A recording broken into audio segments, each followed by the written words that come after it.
Piles fisher fistula আজকে কথাটা খুবই সামান্য লাগে দেখতে, কিন্তু এটা কিন্তু একটা ভীষণ বড় একটি রোগ, যেখান থেকে মানুষ উঠতে পারে না, বসতে পারে না, হাঁটাচলা করতে পারে না, এবং সবথেকে পেইনফুল, এতটাই পেইনফুল হয় যে কাউকে এটা পরিভাষাতে বোঝানো মুশকিল। যাদের হয়ে আছে বা যারা এফেক্টেড, বহু মানুষ আছেন ভেতরে ভেতরেই ভুগতে থাকেন, অথচ কাউকে বলতে লজ্জা করেন।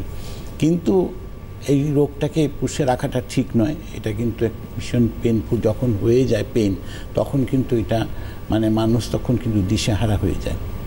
তো রাঙ্গুলি আয়ুর্বেদিকে যারা পাইলস ফিশার ফিস্টুলা হেমরয়েড নিয়ে যারা ট্রিটমেন্টে এসছেন, তারা তো আজকের ডেটে ডেফিনেটলি সুস্থ আছেন। কিন্তু যারা মনে করেছেন বা করছেন যে একটা অপারেশন করেই ভালো হয়ে যাব, তারা কি অপারেশন করে ভালো হতে পেরেছেন? প্রশ্নটাই আজকে এখানেই আছে। এবং একবার অপারেশন করেছেন, বহু মানুষ আছে দুবার অপারেশন করেছেন, তারপরেও কি ভালো হয়ে গেছেন? আমার মনে হয় না।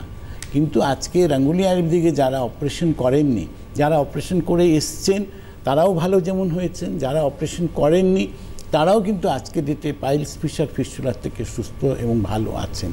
তো রাঙ্গুলি আয়ুর্বেদিক আজকের একটা সঠিক ঠিকানা, যেখানে আসার পরে মানুষের প্রশ্ন থাকে না সুস্থ হওয়ার রাস্তা কি সঠিক। এটাই সঠিক রাস্তা, এবং যারা ট্রিটমেন্ট করছেন তারা এটাকে অনুভব করতে পারছেন যে হ্যাঁ, আমি সঠিক রাস্তা পেয়েছি এবং আমি ভালো হচ্ছি। এই